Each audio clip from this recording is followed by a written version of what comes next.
আপনি সবাইকে বাদ দিবেন, সবাই দোষরের সংখ্যা তো বেড়ে যাচ্ছে। আমরা থাকলে আপনাদের রাজনীতির ছক মিলছে না। জাতীয় পার্টিকে ছাড়া নির্বাচন করলে সেটি একটি নিকৃষ্ট ভোট হবে এবং সেই ভোটের সরকার দীর্ঘদিন দেশ চালাতে পারবে না। ইসলামী আন্দোলন বাংলাদেশের আমির, যেটা চরমোনাই পীর মুফতি সৈয়দ মোহাম্মদ রেজাউল করিম, তিনি রাজনৈতিক দলগুলোর প্রতি বলছেন যে অপশক্তির আস্ফালনকে শক্তভাবে আসুন আমরা প্রতিহত করে, এবং অপশক্তি বলে তিনি যাদের বুঝিয়েছেন সেটি হচ্ছে উনি, তার বক্তৃতা অনেক বড় ছিল, সেখানে বলেছেন আওয়ামী লীগ এবং তার দোসর, তার মধ্যে আপনাদের নামটিও বলেছেন, জাতীয় পার্টির কথা এবং 14 দলের কথা বলেছি। এই তিনটি বিষয়ে আওয়ামী লীগের দোসর, জাতীয় পার্টি এবং 14 দলকে ইসির কোনো সংলাপে যেন না ডাকা হয়, সেই আহ্বান আজকে জানিয়েছে গণ অধিকার পরিষদ, যাদের সঙ্গে আপনাদের এর আগেও এই ধরনের কথোপকথন হয়েছে, তারা সরাসরি দিচ্ছেন। অর্থাৎ এতে আওয়ামী লীগের যে ঝুঁকিপূর্ণ এবং এ যাত্রা হচ্ছে না, সেটা মোটামুটি সাধারণ মানুষের কাছে স্পষ্ট। কিন্তু আপনার মনে হয় কিনা এতে জাতীয় পার্টিরও নির্বাচনে অংশগ্রহণ করা ঝুঁকিপূর্ণ অবস্থা এই মুহূর্তে আছে কিনা? জাতীয় পার্টিকে ছাড়া নির্বাচন করলে সেটি একটি নিকৃষ্ট ভোট হবে এবং সেই ভোটের সরকার খুব লো ম্যান্ডেটে থাকবে এবং এত লো ম্যান্ডেট নিয়ে একটি সরকার দীর্ঘদিন দেশ চালাতে পারবে না। রাজনীতির অঙ্ক এটা বলে।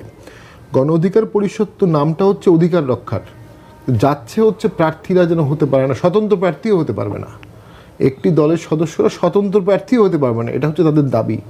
বাংলাদেশে আরপিও আছে, সংবিধানে কোয়ালিফিকেশন অ্যান্ড ডিসকোয়ালিফিকেশন আছে, অ্যাডাল্ট ফ্রাঞ্চাইজের দেশ আমরা, অর্থাৎ সাবজেক্ট টু সার্টেন কন্ডিশন সবাই ভোটে দাঁড়াতে পারবে। কিন্তু গণ অধিকার পরিষদ বলল যে এরা দাঁড়াতে পারবে না, ওদের দাবি। এই দাবি নির্বাচন কমিশন বাস্তবায়ন করবে কিভাবে, কোন আইনের বলে? নির্বাচন কমিশন তাহলে শপথ ভঙ্গ হবে। তাহলে গণ অধিকার পরিষদ নির্বাচন কমিশনকে তাদের শপথ ভঙ্গ করতে বলছে। এখন চরমোনাই পীর সাহেব আমাদের খুবই শ্রদ্ধার মানুষ, আমরা একসাথে অনেক প্রোগ্রামও করেছি এবং তিনিও 14 সালের ভোটে অংশগ্রহণ করেছিলেন। বাংলাদেশের সকল রাজনৈতিক দল কোনো না কোনো বিতর্কিত ভোট অংশগ্রহণ করেছে অথবা বাস্তবায়ন করেছে। বিএনপি 15 ফেব্রুয়ারি ভোট করেছে, জামাত 86 সালের ভোটে অংশগ্রহণ করেছে, আওয়ামী লীগ জিয়ার আমলে ভোটে অংশগ্রহণ করেছে।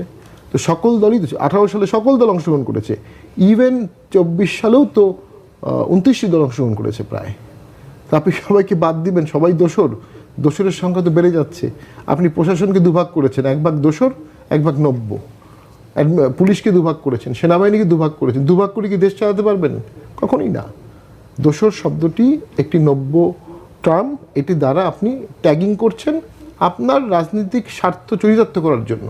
আপনি প্রশাসনের দোসর বলে অনেককে সরিয়ে দিয়ে নিজের লোক বসাচ্ছেন এবং সেটা তথ্য উপদেষ্টা বলেছেন যে যখন উনি প্রশাসন রদবদল করতেন, প্রমোশন দিয়েছেন, উনি বিএনপি এবং জামাতের লিস্ট ফলো করেছেন। তো এটার পরে কি আর সরকারের নিরপেক্ষতা থাকে? উনি তো নিরপেক্ষ দিয়ে করবেন। এই সরকার ভোট করবে কিভাবে? ওরা তো প্রশাসন সাজিয়ে দিয়েছে জামাত এবং বিএনপিকে। তাহলে তাদের অধীনে ভোট কিভাবে সুষ্ঠু হবে? তাদের অধীনে ভোট সুষ্ঠু হবে না। তো কেউ দোসর বললেই তো সে দোসর হবে না। দোসর বলছেন কেন আমাদেরকে? কারণ আমরা থাকলে আপনাদের রাজনীতির ছক মিলছে না। বিশেষ করে গণ অধিকার পরিষদ সহ আরও কিছু দল, তারা দেখছে যে জাতীয় পার্টি ভোট করতে পারলে তাদের প্রয়োজনীয়তা কমে আসবে।